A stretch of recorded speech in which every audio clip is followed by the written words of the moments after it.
Maagang umarangkada ang kampanya ng ilang senatorial candidates para sa eleksyon 2025. Sa kartilya ng Katipunan sa Maynila, nagtipon ang ilang kandidato ng Makabayan Bloc at kanilang mga taga-suporta.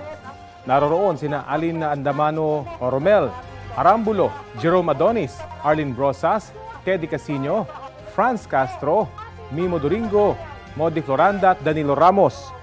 Dumalo naman sa misa sa UP Diliman sina dating Senador Bam Aquino at Kiko Pangilinan. Kasama nila si dating Vice President Leni Robredo. Sa barangay sa Uyo sa Quezon City naman, nagsimula ng kampanya si Ben Tulfo. Naka-monitor din ang GMA Integrated News sa mga aktibidad ng iba pang mga kandidato.